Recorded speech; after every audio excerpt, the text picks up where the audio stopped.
Job के material को पहचान सकें। और ये बहुत ही जानना ज़रूरी है। अगर डिप्लोमा फर्स्ट ईयर की बात करें या सेमेस्टर के जो एग्ज़ाम होने वाले हैं उनमें भी ये है 2 से 4 नंबर का एक क्वेश्चन आता है। 100% क्वेश्चन एक श्योर रहता है कि ये आना ही तय है।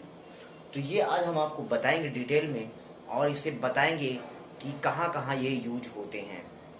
चलिए शुरू करते हैं। मैं आपको बताना चाह रहा हूँ कि इंजीनियरिंग ड्राइंग में जो ईडी होता है आपका, उसमें कन्वेंशन का मतलब होता है निरूपण, यानी कि इन चिन्हों के द्वारा किसी भी मटेरियल को हम दर्शाने के लिए कन्वेंशन करते हैं, यानी निरूपित करते हैं। तो ये आपके डिप्लोमा फर्स्ट ईयर में सिविल, इलेक्ट्रिकल, मैकेनिकल किसी भी फर्स्ट ईयर के स्टूडेंट होंगे तो उसमें से 2 से 4 नंबर का ये क्वेश्चन आता है। तो चलिए हम शुरू करते हैं पहले से। तो देख सकते हैं मेटल्स, यहाँ पे दिया हुआ है मेटल्स में इस तरह का चिन्ह आपको देखने को मिलेगा और इसे ये बोला जाता है सेक्शनिंग। ये देख रहे हैं, एक हिस्सा छोटा से ले लिया गया है, रेक्टेंगुलर है जो कि आयताकार है। इस पे ये जो लाइनें खींची गई हैं, इसकी जो डिस्टेंस होती है वो ध्यान रखिएगा। इन दोनों लाइनों के जो बीच का डिस्टेंस होती है उसको ध्यान रखना बहुत जरूरी है। 2 से 3 mm के बीच की दूरी रहती है। और इसका जो एंगल होता है, यानी कि यहाँ से यहाँ तक जो एंगल आपको बनेगा यहाँ पे, वो होता है 45 डिग्री का। यानी कि 45 डिग्री का एंगल बनाते हुए 2 से 3 mm, यानी कि 2 या 3 या 2-3 के बीच में कोई भी एक डिस्टेंस लेकर के हम जो भी यहाँ पे सेक्शनिंग करेंगे, या इसे आप हिंदी में हैचिंग बोलते हैं, इसी प्रकार से हैचिंग करके हम इन मटेरियलों को दिखाते हैं। तो ये मेटल्स में कौन कौन से मटेरियल आएंगे, जैसे स्टील आप जानते हैं, स्टील कई प्रकार के होते हैं। उसके बाद आता है कास्ट आयरन और एलॉयस। उसके बाद aluminium and it's alloy. Aluminium भी एक क्या है, धातु है, और उसके एलॉय होंगे, यानी मिला करके जो बनाए जाते हैं वही क्या है, उसके एलॉय हो जाएंगे। तो इसमें स्टील हो जाएगा, कास्ट आयरन हो जाएगा और उसके एलॉय हो जाएंगे, एल्यूमिनियम और उसके एलॉय यहाँ पे हो जाएंगे। तो दर्शाने के लिए हम क्या करते हैं, 2 से 3 mm के डिस्टेंस पे 45 डिग्री के एंगल पे हम सेक्शनिंग कर देते हैं, जिससे कि हमें इस चिन्ह के द्वारा हम इन मटेरियलों को पहचान लेंगे। ड्राइंग के निचले हिस्से में इस चिन्ह को दिया जाता है। जो कि प्रोग्रामर होगा, सीएनसी ऑपरेटर होगा, बीएमसी ऑपरेटर होगा, जो प्रोग्रामिंग करते हैं, तो उसी के अनुसार यहाँ पे जो स्पीड हमारी होती है, टूल की स्पीड होती है, फीड जो होती है, इसी चिन्ह के द्वारा पहचानने के बाद हर स्पीड हो या फीड हो, इसी के अनुसार हम घटाते बढ़ाते रहते हैं, ताकि टूल लाइफ जो हमारी हो मैक्सिमम हो जाए और बढ़िया से मटेरियल की फिनिशिंग और कटिंग हो सके। तो ये आपको समझ में आ गया होगा। हम अगले में बात करें तो ये भी मेटल के अंतर्गत आते हैं। ये भी क्या है, मेटल के अंतर्गत आते हैं। तो देख सकते हैं मैंने वही चीज खींचा है, यहां से यहां तक ये जो डिस्टेंस होगी आपकी 2 से 3 mm के बीच में होगी, और ये भी क्या होगी 45 डिग्री, यानी कि ये जो एंगल बनेगा आपका 45 डिग्री के एंगल पे बनाते हुए हम एक बार इधर से और दोबारा इधर से, यानी इधर से भी क्या होगा 45 डिग्री का इधर भी एंगल बनाएगा, और ये भी सेम डिस्टेंस पे रहेंगी। कितने डिस्टेंस पे रहेंगी, 2 से 3 mm के बीच में ये भी डिस्टेंस आपको खींची जाती है। ये भी ड्राइंग के निचले हिस्से पे दिया जाता है।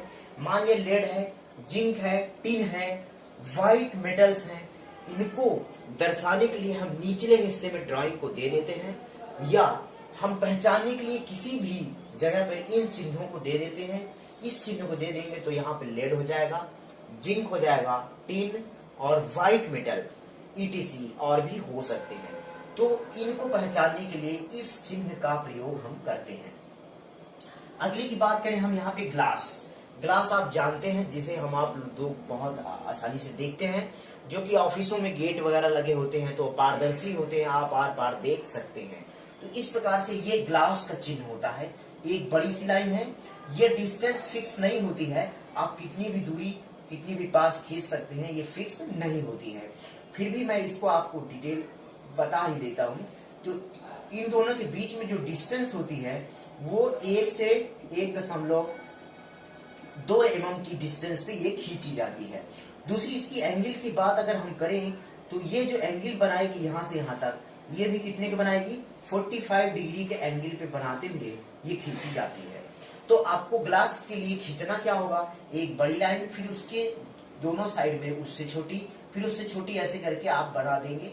तो ये क्या किसको दर्शाएगा, ग्लास को दर्शाएगा। जो ग्लास शीशे वगैरह होते हैं उसको दर्शाने के लिए इस चिन्ह का प्रयोग करते हैं। तो अगले की बात करें हम, पैकिंग एंड इंसुलेटिंग मटेरियल्स।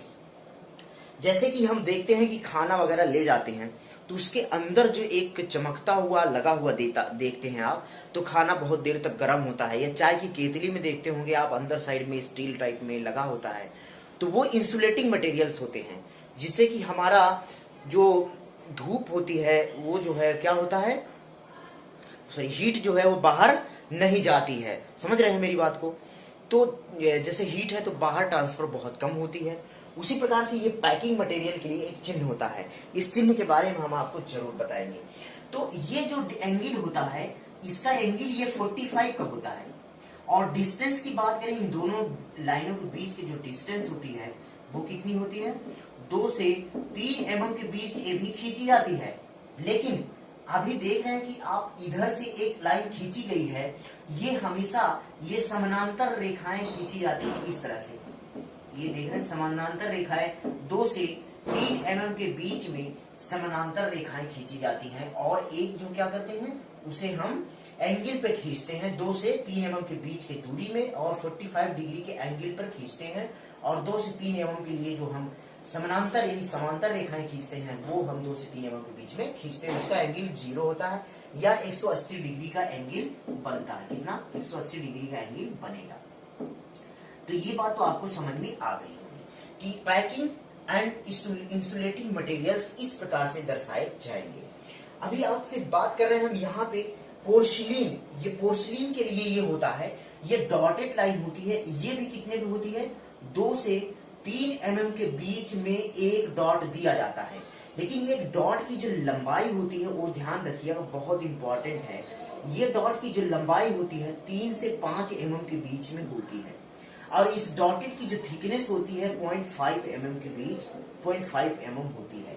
इस बात को आप ध्यान रखिएगा, बहुत इंपॉर्टेंट है।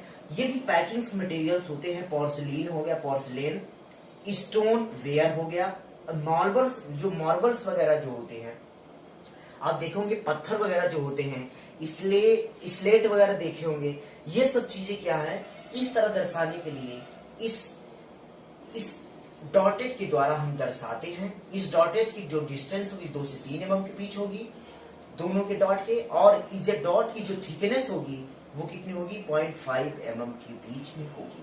अगर इसके हम थिकनेस की बात करें तो इसकी भी 0.5 mm के बीच की डिस्टेंस वो थिकनेस होगी। जो लाइन की थिकनेस होगी वो कितनी होगी, 0.5 mm की। इसकी भी क्या होगी, 0.5 mm की डिस्टेंस थिकनेस पे होगा। और इसकी क्या होगी, इसकी भी 0.5 mm की थिकनेस की होगी। और ये भी क्या होगा, 0.5 mm की थिकनेस की होगी। उसी प्रकार सेम टू सेम ये भी होगी, 0.5 mm की थिकनेस की होगी। ये हम जनरली थिकनेस जो लेते हैं ये बहुत इंपॉर्टेंट थिकनेस होती है। हम किसी भी लिखावट है या किसी जनरली जो हम पेन यूज करते हैं 0.5 mm की होती है, तो यही हम 0.5 mm की थिकनेस की जो लाइनें खींचते हैं उसी पे लेकर हम चलते हैं। तो समझ गए होंगे आप, निश्चित है। तो पैकिंग एंड इंसुलेटिंग मटेरियल्स आपको समझ में आ गया होगा। तो चलते हैं हम लिक्विड्स की बात करें। ये जनरली आप बहुत आसानी से हर जगह देखते होंगे कि लिक्विड को दर्शाने के लिए हम इस चिन्ह का प्रयोग करते हैं। आप फिजिक्स में देखे होंगे और भी आप केमिस्ट्री में देखे होंगे, ऐसे बहुत जार्स होते वगैरह, बाल्टी वगैरह जो होती है उसमें वाटर भर दिया जाता है और आपको ऐसे दिखाया जाता है कि इसमें क्या है, ये लिक्विड को ये दर्शाता है। ऐसे करके आप देखते होंगे बना हुआ मिलता हुआ है, लेकिन ये चिन्ह हम आपको दिखा रहे हैं इस प्रकार से। तो ये चिन्ह आप देखेंगे जहां भी, तो इसमें किसको किसको दर्शाता है। जैसे कि आप वाटर ले लीजिए, कोई भी, आप चाहे सी वाटर ले लीजिए, चाहे आप जो मिनरल वाटर होता है जो हम पीते हैं उसको भी ले सकते हैं। आप देख सकते हैं ऑयल, कोई भी ऑयल ले लीजिए, सरसों का तेल ले लीजिए और कोई भी आप तेल ले सकते हैं, जैसे केरोसिन वगैरह ले लीजिए। तो इस प्रकार से कोई भी ऑयल आप ले सकते हैं। आप देख सकते हैं पेट्रोल हो गया, डीजल हो गया, ये सारी चीजें इसमें आ जाती हैं, जैसे केरोसिन हो गया। ये सारी चीज दर्शाने के लिए ये आपको चिन्ह का प्रयोग किया जाता है। अब हम वुड की बात करें, लकड़ी की बात करें, जो लकड़ी होती है उसको इस चिन्ह से हम दर्शाते हैं। आपने लकड़ी के चिन्ह में और भी चीजें देखने को मिल जाती हैं। यहाँ पे अगर ऐसे में खींचूं, एक बीच में ऐसे करके इसको जो है वुड की टाइप में ऐसे भी दिखाया जा सकता है। तो ये क्या है, वुड का चिन्ह है। जैसे कोई लकड़ी को हम यहाँ से अगर काट दें तो उसके इस हिस्से पे आप देखेंगे तो ऐसी बहुत सारी दरारें आपको दिखाई देती हैं। तो लकड़ी को पहचानने के लिए हम इन दरारों को देखते हैं, तो उससे हम क्या कर लेते हैं कि पहचान लेते हैं कि यहाँ पे क्या है, वुड है, लकड़ी है। तो इसमें आपको कौन कौन सी वुड आ सकती है? जनरली जो वुड होती है वो कौन कौन सी वुड होती है? जो पेड़ों से डायरेक्ट काट कर लकड़ी लाई जाती है, जो लट्ठे के रूप में होती है, वो वुड कहलाती है। अगर उसे छोटे छोटे टुकड़ों में बांट करके हम प्लाईवुड बना देते हैं, तो प्लाईवुड क्या होती है, जो हम आप सोते हैं, खटिया चारपाई जो भी लगाए जाते हैं बेड वगैरह में और भी जगहों पे ये लगाई जाती हैं। आप देखोगे गेट ऑफिसों वगैरह में लगती हैं। तो ये प्लाईवुड बनती है, इन लट्ठों को काट करके बनाया जाता है। चलिए, ये तो आपको समझ में आ गया होगा कि यहाँ पे आप लिक्विड के बारे में समझ गए हैं, यहाँ पे वुड के बारे में समझ गए हैं कि कैसे आपको वुड का चिन्ह दर्शाना होता है।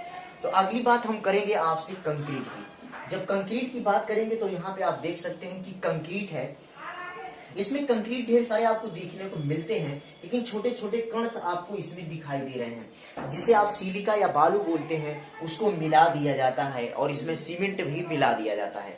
तो इस चिन्ह को दर्शाने के लिए सीमेंट हो और कंक्रीट को मिला करके ये एक मिक्सचर तैयार कर लिया जाता है, जिसे इस चिन्ह के द्वारा हम दिखाते हैं।